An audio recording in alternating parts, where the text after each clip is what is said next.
Ok, bon, dans cette vidéo, nous allons essayer de configurer, en fait ici nous avons notre équipement NAT ici, donc lui récupère la connexion depuis notre carte réseau physique ici, puis à travers la carte réseau, la VMnet 8 de notre VMware Workstation qui traduit cette adresse IP en NAT, puis alimente certains des cartes réseau dans VMware Workstation. Donc, dans notre cas, on a pris notre module NAT qui va nous fournir une adresse IP provenant de notre serveur et qui va nous donner automatiquement une adresse IP au niveau de cette interface. Puis, nous aurons notre routeur ici avec tous ces 5 ports qui sont connectés là. Donc, dans notre cas, nous allons uniquement travailler sur cette partie-ci. Donc, on va configurer notre routeur. On va d'abord commencer par configurer les interfaces. On va configurer les interfaces d'abord. Puis, on va maintenant configurer le protocole NAT. Et plus précisément la patte pour pouvoir donner la connexion Internet à notre boîtier FortiGate. Donc, sans plus tarder, nous allons commencer. Je viens là, j'arrête ça. Donc, je vais ouvrir mon boîtier FortiGate ici. Je viens là, j'augmente un peu l'apparence de mon terminal. Ok. Donc,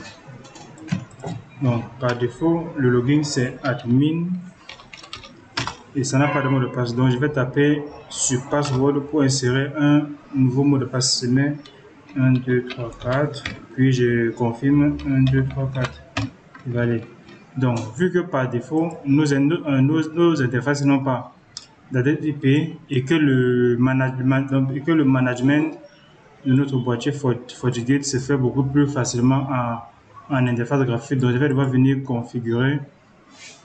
Je vais configurer cette interface-ci et je vais attribuer par exemple une adresse IP dans une plage que j'aurais choisie. Puis, je vais encore attribuer une adresse IP à cette machine-ci pour pouvoir me connecter en interface graphique sur notre boîtier pour pouvoir facilement configurer notre boîtier. Donc, je viens ici, j'ouvre mon boîtier là. Bon, ici on va d'abord, si on s'étape d'abord comment, il faut d'abord que je vois d'abord l'état de toutes les interfaces de mon boîtier FortiGate. C'est par exemple la commande get system interface physical. Ça va me donner l'état de toutes mes interfaces. Ici on voit bien que voici le port 1. Le port 1 n'a pas d'adresse IP, le port 2 pareil. Donc une interface ici n'a d'adresse IP. Donc qu'est-ce qu'on va maintenant faire? Avant de venir maintenant sur mon boîtier FortiGate, on va d'abord commencer par notre routeur. D'accord? Donc ici on va par exemple prendre cette adresse réseau-ci. Pour le côté ici, par exemple, je dirais que c'est la 172.16.1.0/24. Puis pour le réseau du bas, ça sera la 192.168.10.0/24.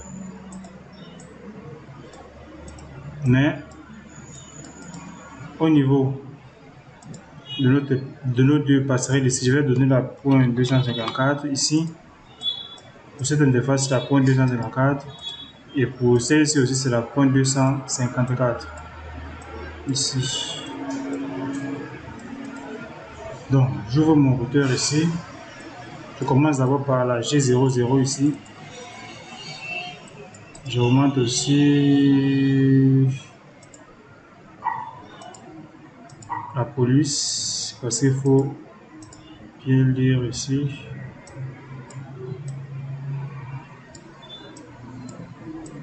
Donc je suis ici comme ça. Donc je vais dire interface, pardon, conf.t interface G1/0.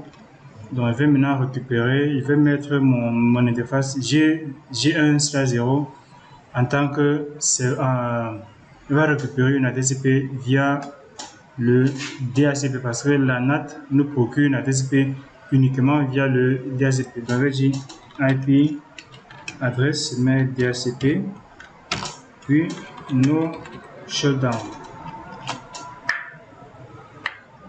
Voilà, donc mon interface est montée.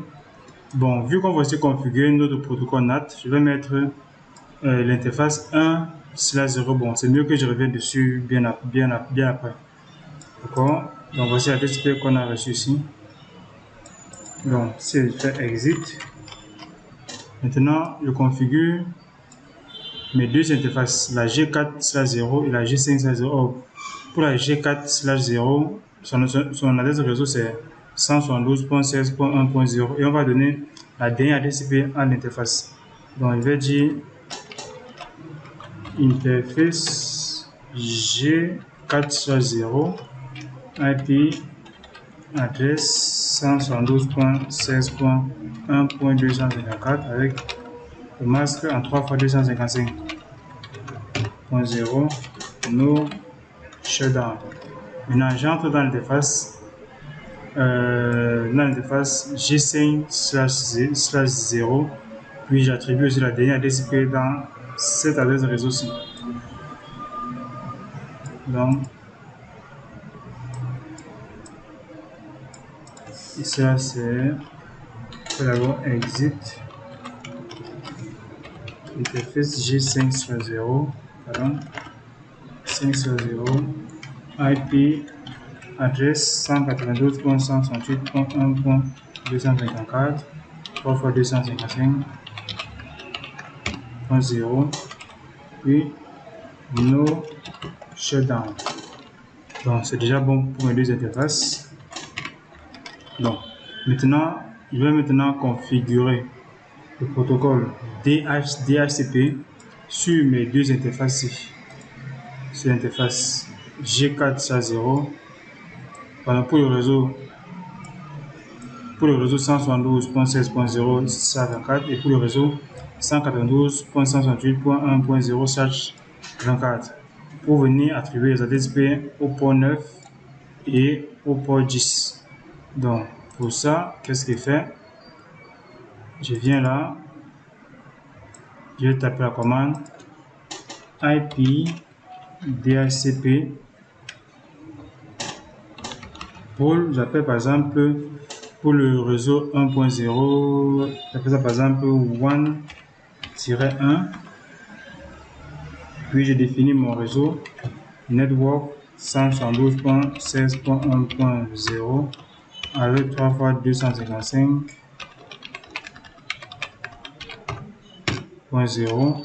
Je définis maintenant la passerelle. La passerelle c'est la DCP que j'ai donnée à l'interface G4/0 qui est la 172.16.1.254, donc 172.16.1.254. Puis le DNS, je peux mettre même 8.8.8.8 de Google et même le domaine, je me donne par exemple isa.us.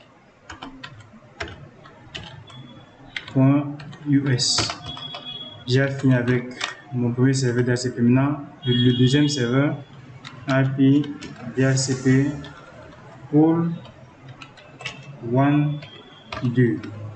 Puis j'ai défini le réseau network, c'est 192.168.1.0 3x255.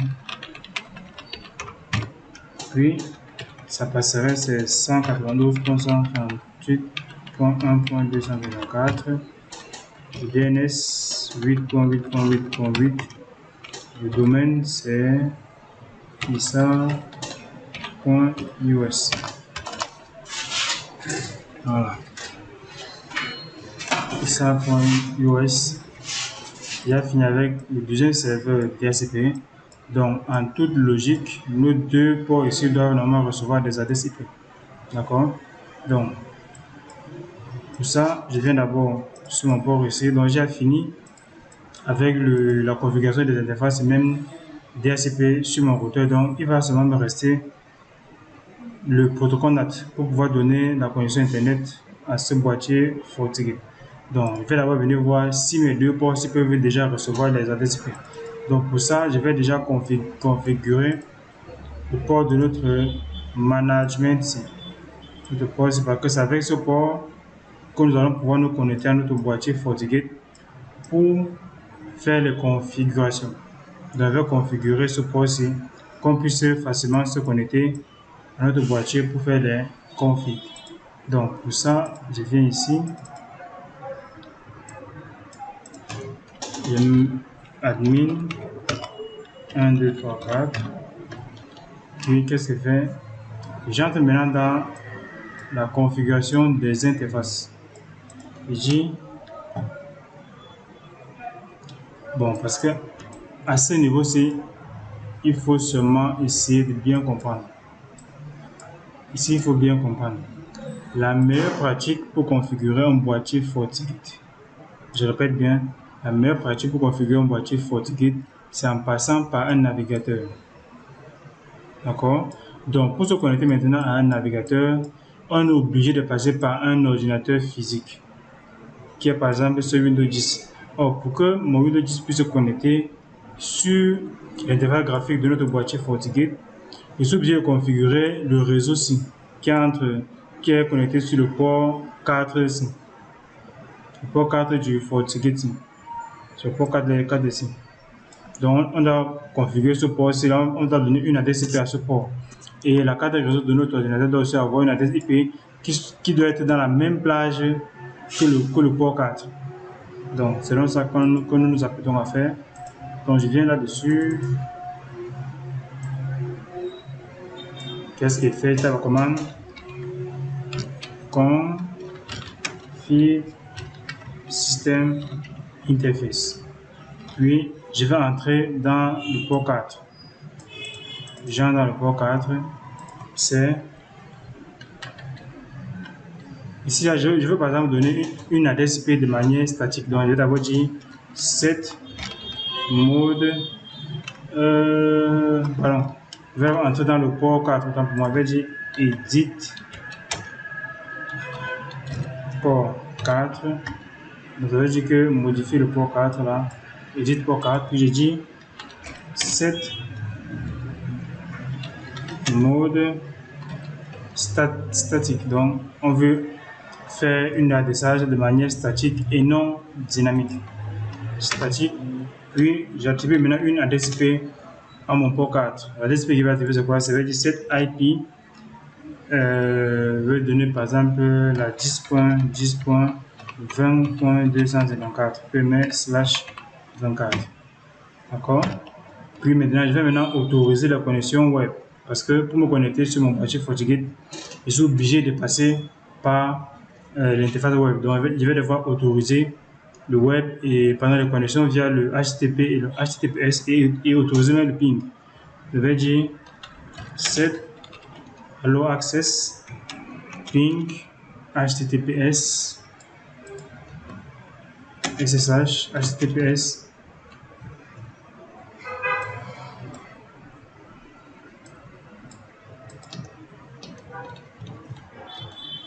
il y a HTTP que j'ai, HTTP, voilà, c'est bon maintenant.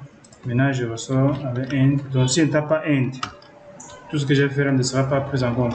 Maintenant, pour voir maintenant ce que j'ai fait, je tape la commande get system interface physical. Je vais uniquement voir le port 4, c'est ça qui m'intéresse. Voici le port 4 ici. Voici l'adresse IP que j'ai attribué. Donc maintenant, je viens maintenant sur ma machine Windows 10. Je démarre.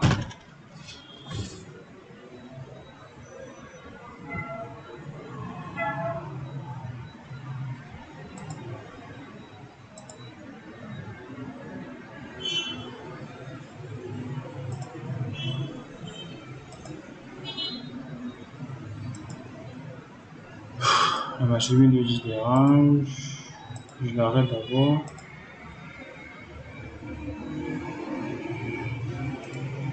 Et je rentre ici, je l'éteins normalement. Puis je réallume encore. Je pense que cette fois-ci, ça va prendre sans problème.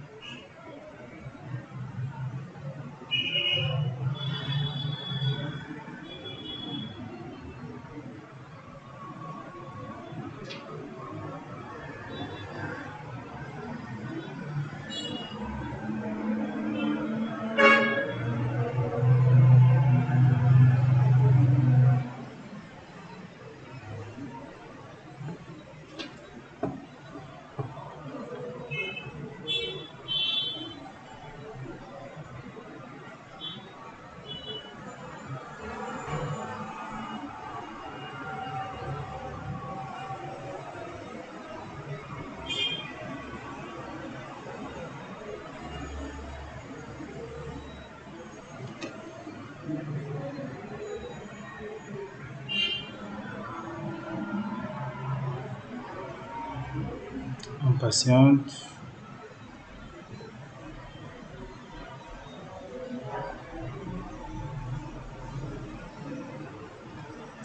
Ok, je mets en plein écran.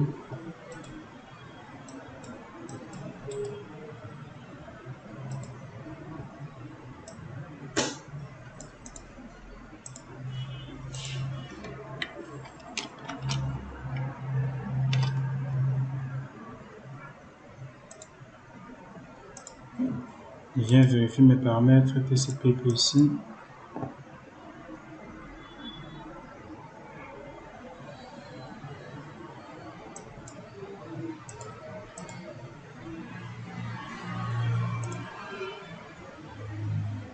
Je dois attribuer une adresse IP dans le même réseau que mon port 4.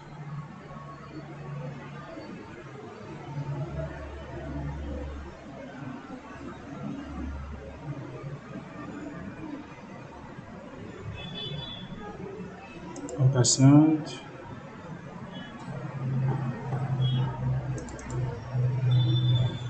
On met un statique, c'est 10.10.20. Je donne même à 10.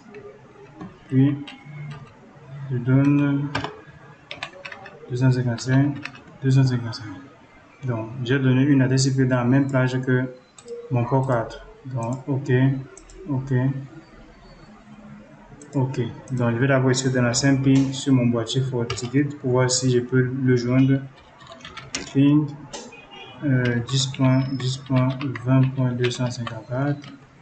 J'arrive à le joindre sans problème. Donc vu que j'arrive à le joindre, je peux maintenant lancer mon navigateur web. Je vais maintenant venir dans mon navigateur web. Je vais maintenant taper l'adresse IP de mon boîtier FortiGate.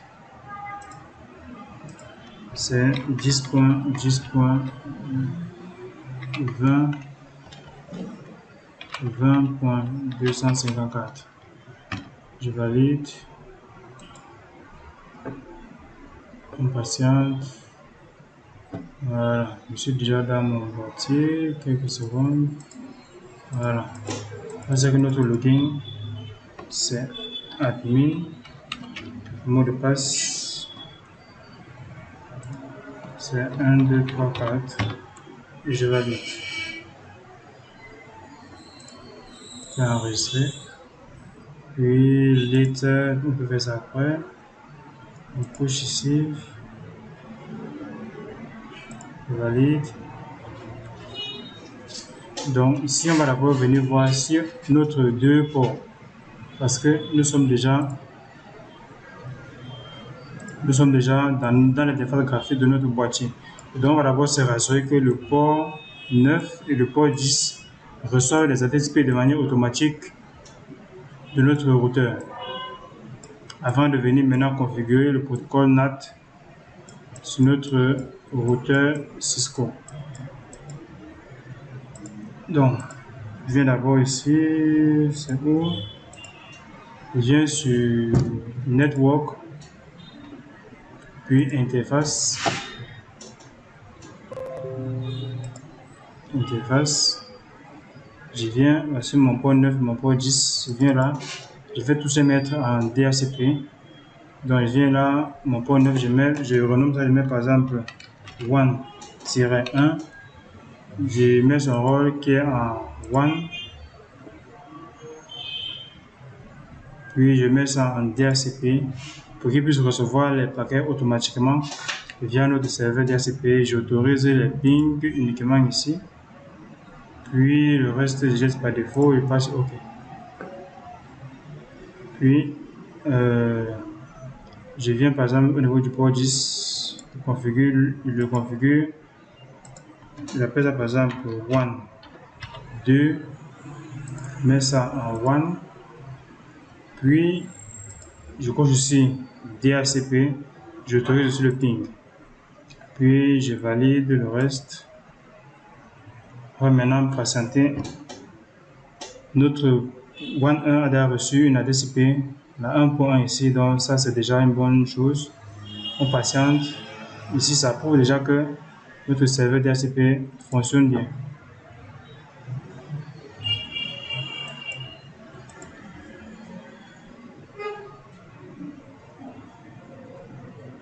Donc, ici, c'est déjà bon. Le serveur DHCP fonctionne très bien là-bas, il n'y a pas de souci. On patiente pour l'autre. Bon, on va un peu actualiser. Je clique un peu ici. Je reviens là. Voilà, les deux interfaces ont bien reçu leurs ADCP. Les voilà ici, ils ont tous reçu les ADCP. Donc, notre serveur DHCP fonctionne merveilleusement bien. Bon, vu maintenant que le serveur DHCP fonctionne bien, on va maintenant rentrer encore dans notre routeur maintenant pour configurer le protocole NAT. Parce que si je viens par exemple là, sur mon routeur, sur mon path autant pour moi, et si je viens par exemple ici, je tape, exécute, ping, mais google.fr, ils réussissent à sortir. Ils sortent tout seuls sans même besoin qu'on configure le protocole NAT, c'est incroyable. Donc, on va d'abord venir configurer notre NAT ici.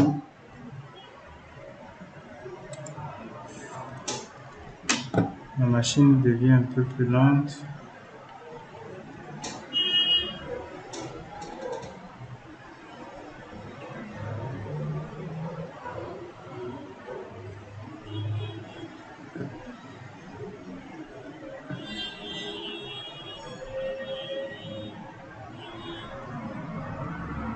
Donc, je viens ici sur mon routeur, je configure le protocole NAT.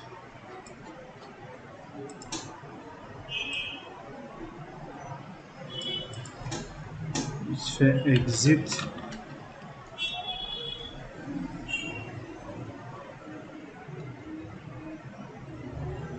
Je configure, je vais dire, je configure d'abord les ACF, je vais dire access list 10 permis, donc on va autoriser. On peut par exemple mettre 000, on peut spécifier les réseaux qui doivent sortir. On peut par exemple spécifier le réseau 10.10.20.0 puis 0.255. Ça c'est le masque générique. Donc pour trouver le masque générique, tu fais le masque en 4x255, tu fais moins le masque réel de l'ADC réseau-ci. Donc si on a un masque en slage 24 et qu'on veut trouver son masque générique, je prends 4x255 moins 3x255. Ça va me donner exactement ça. Donc PVD access list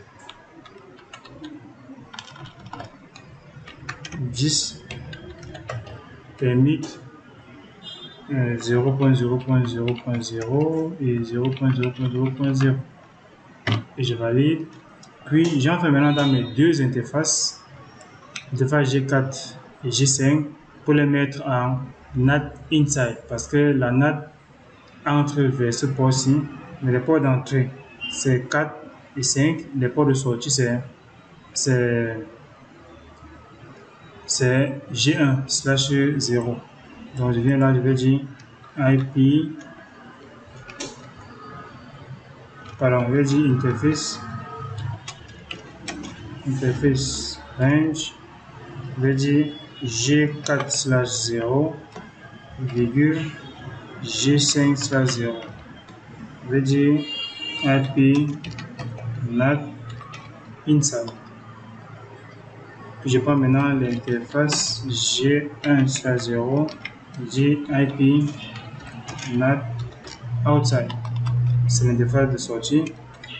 Puis j'écris maintenant je configure maintenant mon protocole NAT. Je dis IP NAT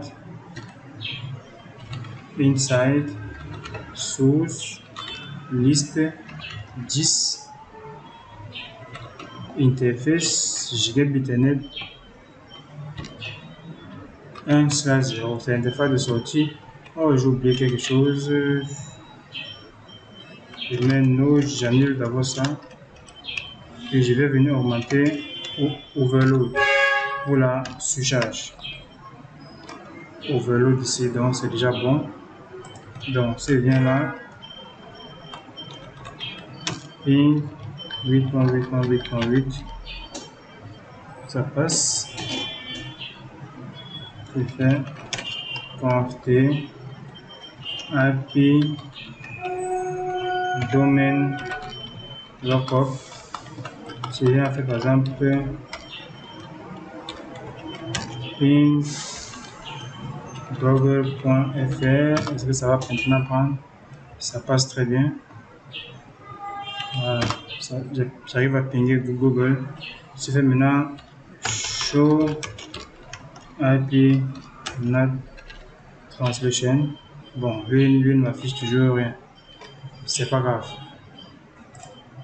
Donc maintenant, je vais maintenant sur mon boîtier. Mon boîtier a déjà la connexion. Donc maintenant, je reviens là-dessus à travers mon PC. Voilà. Donc on a totalement fini avec notre routeur. Maintenant, nous allons passer sur nos différents postes clients. Donc maintenant, je vais venir d'abord configurer mon port 4. Donc le port 4 ici, qui pointe sur mon LAN ici, qui puisse recevoir une adresse IP dynamique. D'accord, donc je vais configurer le serveur DHCP sur mon port 4. Donc je viens là-dessus. Je viens là, pas dans port 4. Je le mets en LAN. Je configure ça comme étant LAN management. MGM pour le management. Puis j'active le serveur DHCP ici. Il va activer à partir de la 100 à 200. Puis OK, je valide. Voilà. Donc maintenant, ce qui me reste à faire, c'est quoi? Je vais maintenant autoriser ma machine et réseau, donc mon réseau 10.10.20.0 maintenant à partir sur Internet. Parce que si je viens, par exemple ici, si je fais ping google.fr, naturellement je peux parler. Ping 8.8.8.8. Le ping ne peut pas encore passer. Donc je vais lancer un ping continu ici. Voilà. Au fur et à mesure, on va tester si le ping commence à passer. Je viens là. Je viens d'abord créer mes deux routes statiques ici. Ma première route ici, je mets Dynamico sur automatique pour avoir une passerelle de manière automatique. J'aime sur quelle interface 1.1. Je ferme et passe sur OK. Maintenant, je mets maintenant ma deuxième route statique. Vu qu'on a deux interfaces One qui arrivent sur notre pare-feu. Donc je viens là, deuxième interface, pas sur one 2 et je mets pour la passerelle automatique. Voilà. Donc sa passerelle, c'est ça ici. Ce n'est que normal que ça soit sa passerelle.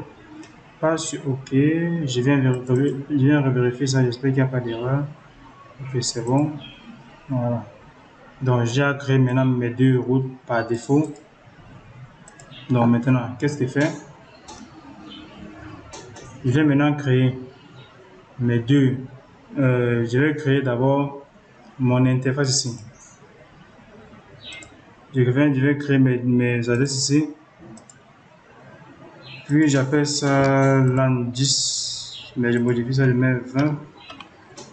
Puis ici, je mets par exemple 10.10.20.0. Puis je mets 3 fois 255.0. Puis ça pointe sur, ça c'est mon réseau LAN, ça pointe sur le port 4. Voilà, c'est là que mon LAN est connecté. Donc passe OK.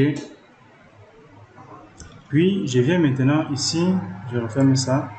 Je viens maintenant sur Network, je crée maintenant mes interfaces SD-WAN. D'accord? Je crée là, pas sur SD-WAN Member, je crée maintenant le nouveau membre pour ma SD-WAN. Puis SD-WAN, je crée d'abord ma première interface pour le WAN 1. Puis la passerelle, c'est automatique. Elle est dans la link, WAN link. Puis je passe sur OK. Je crée maintenant mon deuxième membre pour le WAN 2. WAN 2 ici. La passerelle, c'est la bonne passerelle. OK. Voilà. Voici mes deux passerelles qui sont créées là. Du coup, ça me donne bien un bon équilibre. Si je déroule là, voici mes deux membres pour mon SD-WAN ici. Donc voici mes deux membres qui sont là. Le port 9 qui est en vert, le port 10 qui est en jaune. Donc maintenant, je vais maintenant créer une nouvelle performance.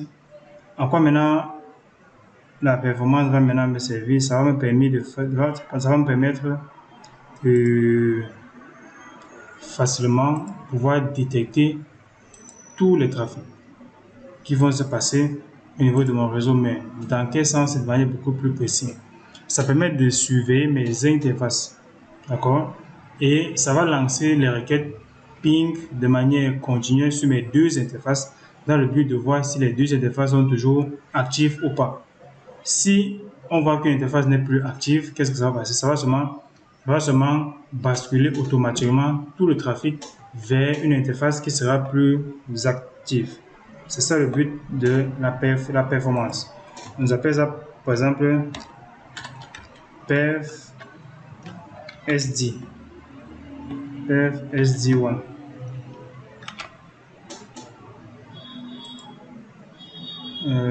On refuse ces caractères ici. Je mets par exemple tiré du 6.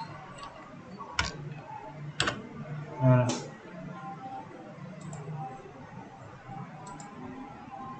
Maintenant, pour le serveur, je vais par exemple mettre 8.8.8.8. Je crois que c'est bon ici. Ça, c'est pour toutes les interfaces, hein. Tous les SD-WAN, parce que par défaut, j'ai deux interfaces ici pour la SD-WAN. Donc, ici, je clique sur All SD-WAN Member. Donc, ici, je prends toutes mes interfaces dans SD-WAN et je passe sur OK. Je vais maintenant créer mon rôle ici. Je viens ici, passe sur Create New. Ici, je crée par exemple, j'appelle ça Trio SD. Voilà, Trio SD. Puis, la source des adresses, je vais prendre toutes les adresses. Destination des adresses, je prends toutes les destinations.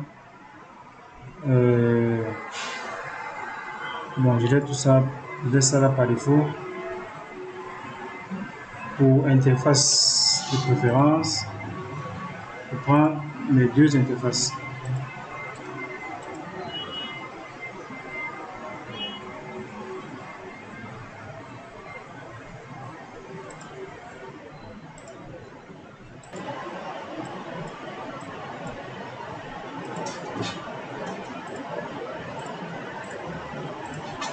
Donc voici mes intervalles de préférence. L'intervalle de préférence c'est 1, 1 et 1, 2. 1, 1 et 1, 2. Puis la zone de préférence c'est la virtual one link. Puis les mesures, et ça c'est ce qu'on a créé là précédemment, c'est PEV SD1. Je valide là. Et ça c'est latency, pas sur OT.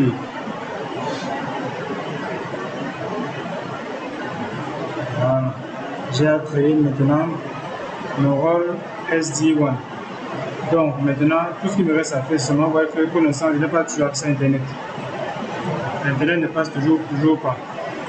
Donc, je vais maintenant créer mon rôle pour pouvoir maintenant permettre à toutes les machines de partir sur Internet. Je vais créer maintenant une politique sur les objets ici. Policy object qui passe sur Firewall Policy. Je crée maintenant ma petite politique là, passe sur Create New.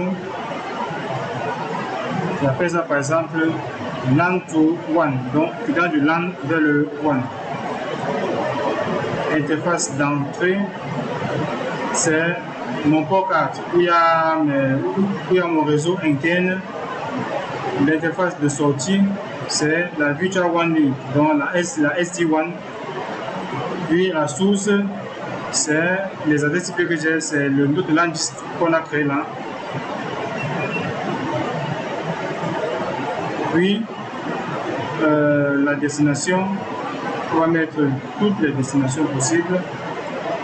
Puis le service, on met tous les services. Bon, je crois que c'est bon par défaut. Je valide.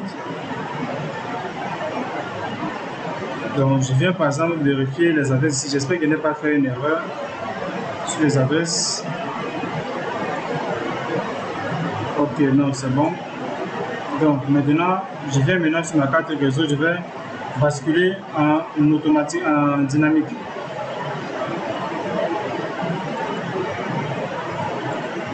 Dynamique.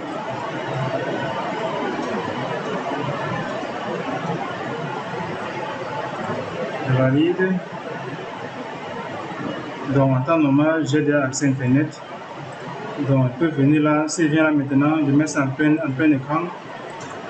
Si je remonte là, normalement les pings vont commencer à passer.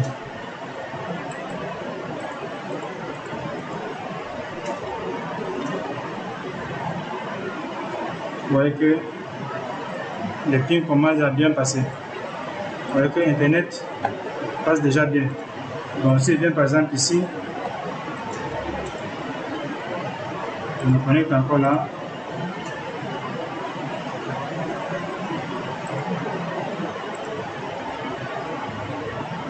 Je reviens par exemple sur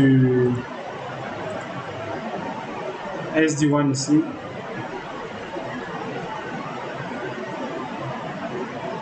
Je viens par exemple sur SD1, vous voyez que c'est le port 9. C'est le port 9 qui est plus occupé.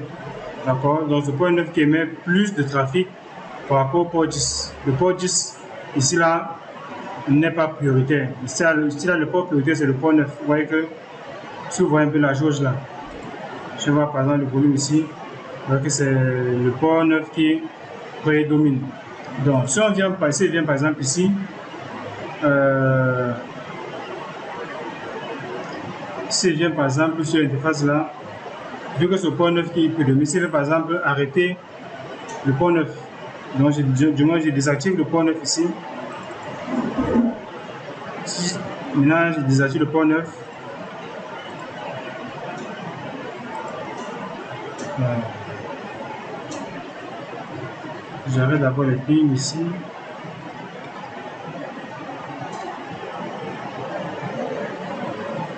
Pas le même.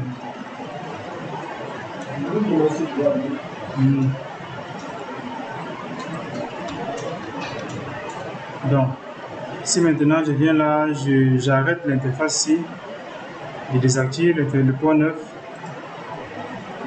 S'il rentre encore maintenant ici, vous allez voir que les pings ne vont plus passer. Bon, les pings vont s'arrêter pendant un laps de temps. Si par exemple sur SD1, on va par exemple voir la différence.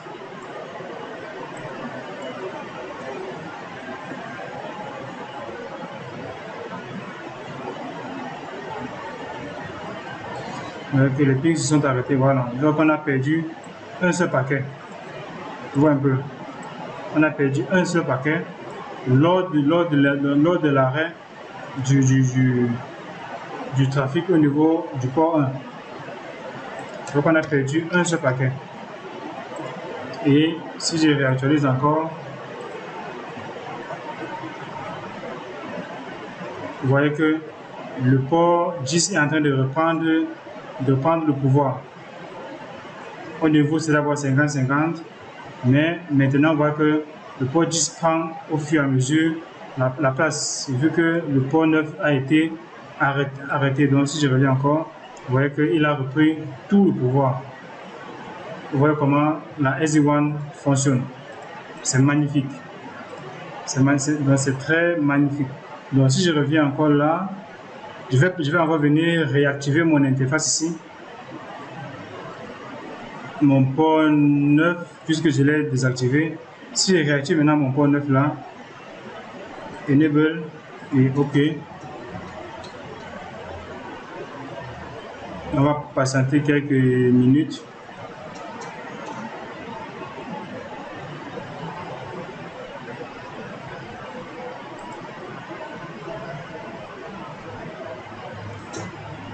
On va patienter quelques minutes. Je vais seulement actualiser la page pour qu'on puisse voir le nouveau changement. Voilà, le port 9 est en train de revenir, comme vous voyez. Le port 9 revient. Alors que quand il est revenu, ça n'a absolument rien changé sur le trafic. Le trafic a continué à fonctionner sans problème, donc ça ne s'est même pas arrêté une fois. C'est donc ça la SD1. Oui, la SD1 c'est ça. La SD1 c'est ça. Si je reviens encore, je réactualise encore. Vous voyez que le port 9 reprend presque au fur et à mesure tout le pouvoir. Tout.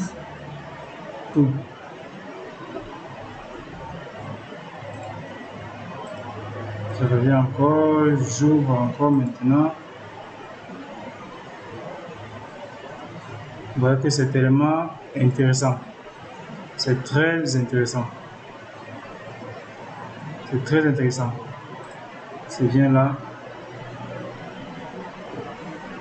C'est bien là sur le dashboard, là sur Network.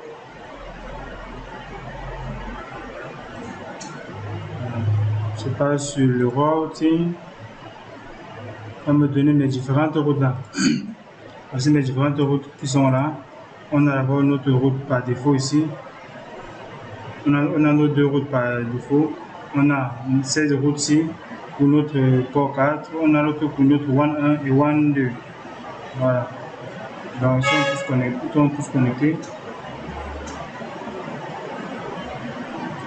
Bon, pour la sécurité, on n'a pas configuré la sécurité.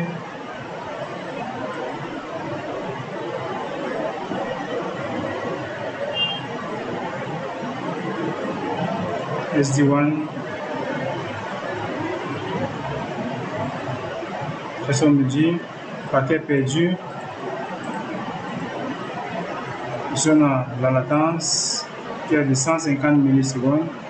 On a maintenant le jitter qui est à 30 millisecondes là. Donc tout est limpide pour nous. Hein. Donc tout est bien fait. Donc si on rentre encore là,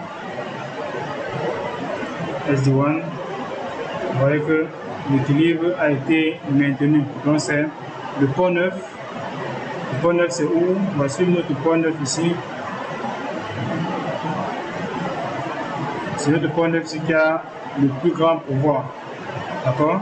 Tant qu'il est en forme, personne ne peut venir le dépasser. Donc, c'était un peu ça. La prochaine fois, on va plutôt faire pour le VPN IPsec. Donc, essaie de faire la même chose maintenant pour l'interface. Donc, c'était tout pour maintenant. Je peux maintenant arrêter.